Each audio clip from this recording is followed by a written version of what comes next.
আসসালামু আলাইকুম আরহামাতুল্লাহ। তোমরা সবাই কেমন আছো? আশা করি অনেক ভালো আছো। আজকে ইংলিশ গ্রামারের বেসিক টু অ্যাডভান্স লেভেলের আজকে হচ্ছে ডে 9। আজকে আমরা আলোচনা করব অপটেটিভ সেন্টেন্স।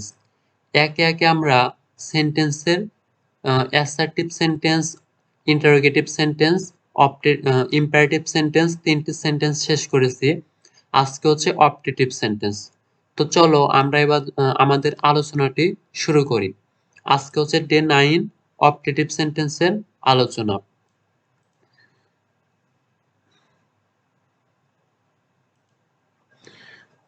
তো অপটেটিভ সেন্টেন্স মানে হচ্ছে প্রার্থনাসূচক বাক্য। অপটেটিভ সেন্টেন্স মানে হচ্ছে প্রার্থনাসূচক বাক্য। অপটেটিভ সেন্টেন্স দ্বারা হচ্ছে প্রার্থনা বোঝায়।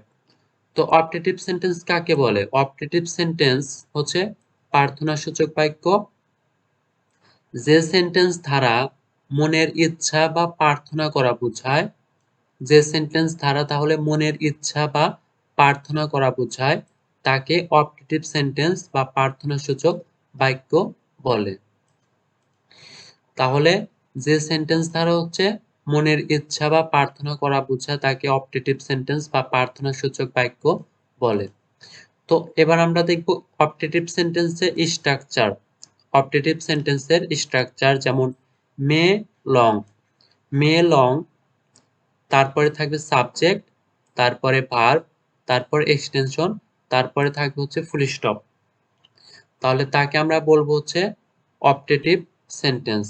আর আমরা জানি অ্যাসার্টিভ সেন্টেন্সের স্ট্রাকচার হচ্ছে সাবজেক্ট থাকবে, ভার্ব থাকবে, এক্সটেনশন থাকবে, তারপরে ফুল স্টপ থাকবে।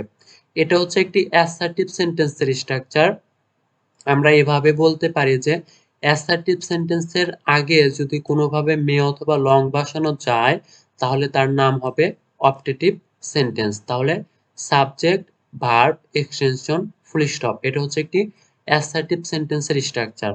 আর আমরা এভাবে বলতে পারি যে মে অথবা লং এর পরে যদি অ্যাসার্টিভ সেন্টেন্স থাকে তাহলে আমরা বলবো অপটেটিভ সেন্টেন্স। তাহলে সেটা দ্বারা হচ্ছে প্রার্থনাসূচক বাক্য বলা হবে। তো আহ, আমরা দেখি এক্সাম্পল গুলো দেখি, যেমন এক্সাম্পল হচ্ছে may Allah bless you, may Allah bless you. যেমন মে আল্লাহ ব্লেস ইউ মানে আল্লাহ তোমার মঙ্গল করুক।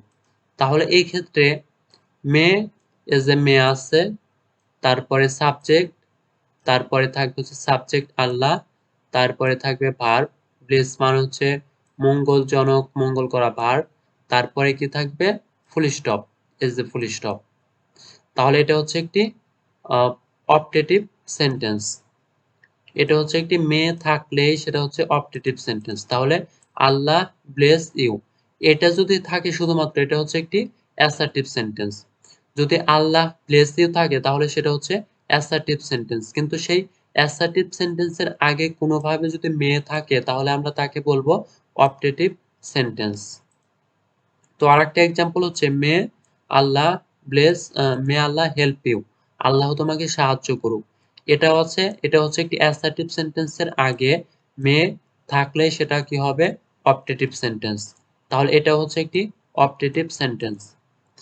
এবং একটি টেস্ট হচ্ছে যদি থাকে মে আল্লাহ হেল্প ইউ, এটা তো আমরা জেনে নিলাম যে এটা হচ্ছে একটি অপটেটিভ সেন্টেন্স। তার কারণ যে সেন্টেন্সের শুরুতে মে অথবা লং থাকবে তাকে আমরা চোখ বন্ধ করে বলে দেব সেটা হচ্ছে অপটেটিভ সেন্টেন্স। কিন্তু বিভিন্ন প্রতিযোগিতামূলক পরীক্ষায় তোমাকে ঘুরিয়ে ফিরিয়ে প্রশ্ন দেবে, যেমন আহ, এই সেন্টেন্সটা এটা হচ্ছে একটি অপটেটিভ সেন্টেন্স, কিন্তু এই অপটেটিভ সেন্টেন্সটা যদি এখানে দিয়ে যদি এই মেয়েটাতে আন্ডারলাইন করে বলা হয় যে এটা কোন পার্টস অফ স্পিচ, এটা কোন পার্টস অফ স্পিচ। আমরা একটু অন্য পেজে নিয়ে যাই।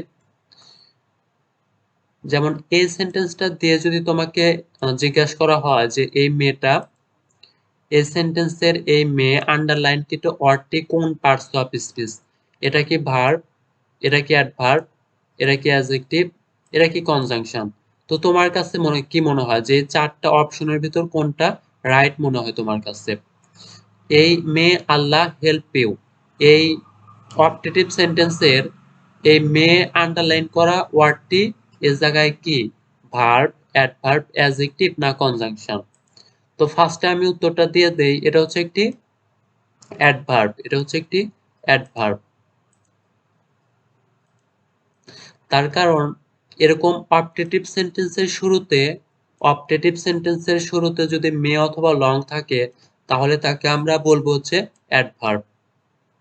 অপটেটিভ সেন্টেন্সের শুরুতে যদি মে থাকে, অপটেটিভ সেন্টেন্সের শুরুতে যে মে অথবা লং থাকে তাকে আমরা বলবো অ্যাডভার্ব। যেহেতু এটা হচ্ছে একটি পুরো সেন্টেন্সটাকে মডিফাই করছে, এই অ্যাডভার্বটা পুরো সেন্টেন্সটাকে মডিফাই করে। তাহলে এই যদি অপটেটিভ সেন্টেন্সের যে শুরুতে মে অথবা লং থাকবে তাকে আমরা চোখ বন্ধ করে কি বলবো? অ্যাডভার্ব। এটা কখনো ভার্ব হতে পারে না, তার কারণ ভার্ব বসে হচ্ছে সাবজেক্টের পরে, আবার অ্যাডজেক্টিভ তো বসে নাউনের জন্য, আর এ জায়গায় নাউন নেই, নাউন বা প্রোনাউনের জন্য বসে, কিন্তু এ জায়গায় কোনো মেয়েটা কোনোভাবে এটা হচ্ছে অ্যাডজেক্টিভ নয়। তারপরে কনজাংশন, এটা তো কোনোভাবে কনজাংশন নয়, তাহলে এটা হচ্ছে অ্যাডভার্ব। মেয়েটা যখনই থাকবে সেটা হচ্ছে অ্যাডভার্ব। এবং আরেকটা টেস্ট হচ্ছে মে আই কাম ইন। এই সেন্টেন্সটা দিয়ে যদি তোমাকে বলা হয় এটা শেষে কি বসবে? এটা কি ফুল স্টপ হবে না কোশ্চেন মার্ক হবে? মে আই কাম ইন, এটা কি ফুল স্টপ হবে না কোশ্চেন মার্ক, নাকি এটা কি, যদি ফুল স্টপ হয় তাহলে হবে হচ্ছে অপটেটিভ সেন্টেন্স, আর যদি কোশ্চেন মার্ক হয় তাহলে সেটা হবে হচ্ছে ইন্টারোগেটিভ সেন্টেন্স। তো তোমার কাছে কি মনে হয় যে মে আই কাম ইন এটা কি হবে? ফুল স্টপ না কোশ্চেন মার্ক? তো এই জায়গায় আমি একটু বলে দিই যে মেটা মে দ্বারা যেহেতু এই জায়গায় প্রশ্ন বোঝাচ্ছে যে মে আই কাম ইন, আমি কি আসতে পারি, তাহলে এটা হচ্ছে একটি প্রশ্ন বোঝাচ্ছে। তুমি যদি প্রশ্ন করো তাহলে সেটা হবে হচ্ছে কোশ্চেন মার্ক। এর জায়গায় হবে হচ্ছে কোশ্চেন মার্ক। তুমি যদি প্রশ্ন করা বোঝাও তাহলে হবে হচ্ছে কোশ্চেন মার্ক। আর যদি তুমি সিম্পলি যদি কোনো সেন্টেন্সের মতো আদেশমূলক বোঝাও তাহলে সেটা হবে ফুল স্টপ। এটা এমন একটি সেন্টেন্স, এরপরে তুমি কোশ্চেন মার্কও দিতে পারো, ফুল স্টপ দিতে পারো। ফুল স্টপ দিলে সেটা আদেশমূলক বাক্য হবে এবং তার শেষে ফুল স্টপ বসবে। আর যদি কোশ্চেন মার্ক দাও তাহলে সেই ক্ষেত্রে ইন্টারোগেটিভ সেন্টেন্স বোঝাবে, প্রশ্নবোধক বাক্য হবে। তাহলে আমার কাছে বেটার মনে হচ্ছে কোশ্চেন মার্ক, যে may I come in sir, আমি কি আসতে পারি। তাহলে এটা হচ্ছে একটি ইন্টারোগেটিভ সাইন দিয়েছি, যেহেতু এটা হচ্ছে ইন্টারোগেটিভ সেন্টেন্স। এর জায়গায় তুমি ফুল স্টপ ধারাও শেষ করতে পারো, এটা ফুল স্টপও হতে পারে।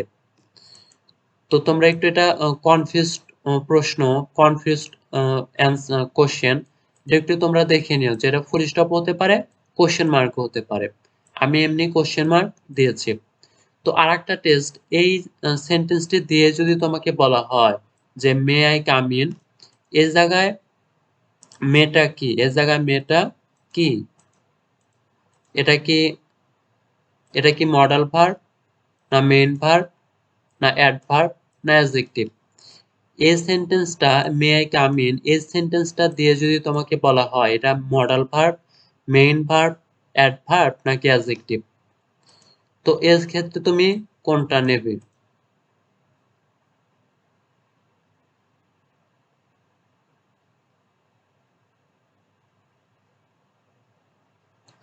মে আই কাম ইন, এই ক্ষেত্রে তুমি কোনটা নেবে? মডাল ভার্ব, মেইন ভার্ব নাকি অ্যাডভার্ব না অ্যাডজেক্টিভ? তো অ্যান্সারটা আমি দিয়ে দেই, এই ক্ষেত্রে মেটা হচ্ছে একটি মডাল ভার্ব। এটা হচ্ছে একটি মডাল ভার্ব। কিভাবে হলো? এর জায়গায় যেহেতু প্রশ্নবোধক, এটা হচ্ছে একটি ইন্টারোগেটিভ সেন্টেন্স, এটা হচ্ছে একটি ইন্টারোগেটিভ সেন্টেন্স। দেখো এই জায়গায় যদি আমি ফুল স্টপ দেই তাহলে সেটা হবে হচ্ছে অ্যাডভার্ব হলোনি।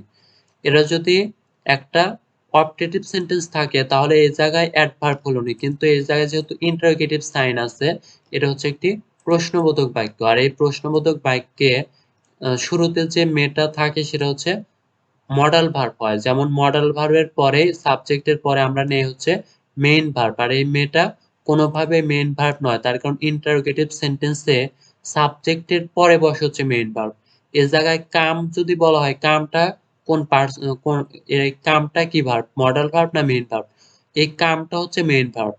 তাহলে এই কামটা কোনোভাবে মডাল ভার্ব হতে পারে না, এবং অ্যাডভার্ব, এই কামটা হচ্ছে ভার্ব, এটা অ্যাডভার্ব হতে পারে না।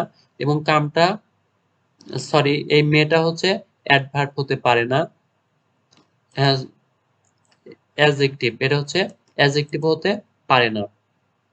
এই ক্ষেত্রে বলে দেই মেয়েটা হচ্ছে এই জায়গায় মডাল ভার্ব, কিন্তু এই জায়গায় যদি কোনোভাবে ফুল স্টপ থাকে তাহলে সেটা হবে হচ্ছে অ্যাডভার্ব।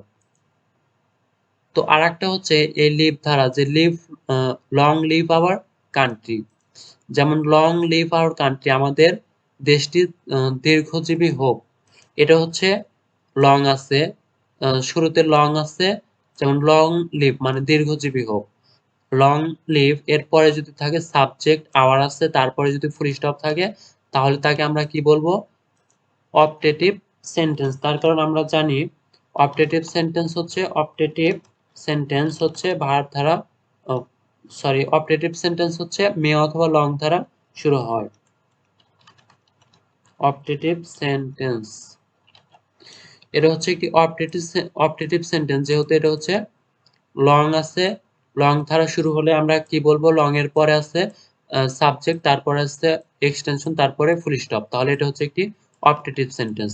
মে অথবা লং দ্বারা বাক্যটি শুরু হলে আমরা তাকে বলবো হচ্ছে অপটেটিভ সেন্টেন্স। কিন্তু কিছু ক্ষেত্রে যদি মে দ্বারা এরকম শুরু হয় তাহলে লাস্টে ইন্টারোগেটিভ সাইন থাকবে, আর এটা থাকলে আমরা তাকে বলবো হচ্ছে ইন্টারোগেটিভ সেন্টেন্স।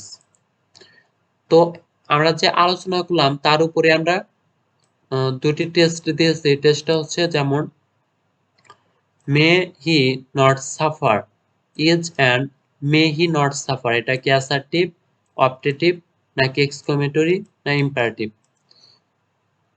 দেখো শুরুতে হচ্ছে মে আছে, মে আছে, তারপরে সাবজেক্ট, তারপরে হচ্ছে সাফার হচ্ছে ভোগ, এটা হচ্ছে ভার্ব, তারপরে কি আছে ফুল স্টপ।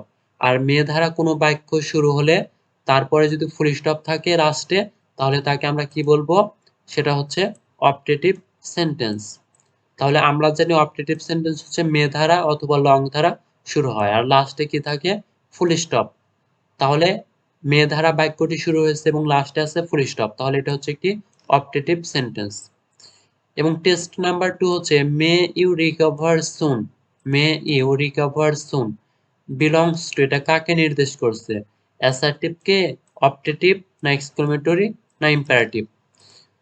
তো এটা হচ্ছে একটি মে ধারা শুরু হচ্ছে, মে আছে, সাবজেক্ট আছে, রিকভার মানে সারিয়ে তোলা, ভার্ব আছে, লাস্টে হচ্ছে ফুল স্টপ আছে, তাহলে এটা হচ্ছে একটি অপটেটিভ সেন্টেন্স। তাহলে বি নাম্বার অ্যান্সার হবে হচ্ছে অপটেটিভ সেন্টেন্স, যেহেতু আমরা জানি অপটেটিভ সেন্টেন্স মে অথবা লং ধারা শুরু হয়। মে অথবা লং ধারা শুরু হলে আমরা লাস্টে যদি ফুল স্টপ থাকে তাহলে তাকে আমরা কি বলবো, অপটেটিভ সেন্টেন্স। তাহলে অপটেটিভ সেন্টেন্স হচ্ছে মে ধারা শুরু হয়, তারপরে থাকে সাবজেক্ট, তারপরে ভার্ব, তারপরে ফুল স্টপ, আর সেটা হচ্ছে অপটেটিভ সেন্টেন্স। তো আজকের আলোচনাটি হচ্ছে এই পর্যন্তই, আমরা শেষ করব ক্লাসটি। তো এর পরবর্তী ক্লাসে আমরা দেখব এক্সক্লেমেটরি সেন্টেন্স। তো তোমাদের কাছে ক্লাসটি যদি ভালো লেগে থাকে তাহলে একটি লাইক বাটনে হিট করে দাও আর কমেন্টে আমার কাছে জানাও যে তোমাদের কাছে ক্লাসটি কেমন লাগলো। আর তোমরা অবশ্যই চ্যানেলটি সাবস্ক্রাইব করবে আর বেল আইকনটি প্রেস করে দাও। আর ভিডিওটি তোমার বন্ধুদের মাঝে একটু শেয়ার করে দাও যাতে তারাও এই ভিডিওটি দেখে একটু উপকৃত হতে পারে। তাহলে তোমরা সবাই ভালো থাকবে। আর এর পরবর্তীতে ক্লাসটি পাওয়ার জন্য অবশ্যই সাবস্ক্রাইব বাটনটি একটি হিট করে দাও আর বেল আইকনটি একটু প্রেস করে রাখো, তাহলে তোমার কাছে ভিডিওটি আপলোড হওয়া মাত্রই তোমার কাছে নোটিফিকেশন চলে যাবে। তো তোমরা সবাই ভালো থাকবে। আসসালামু আলাইকুম ওয়া রাহমাতুল্লাহ।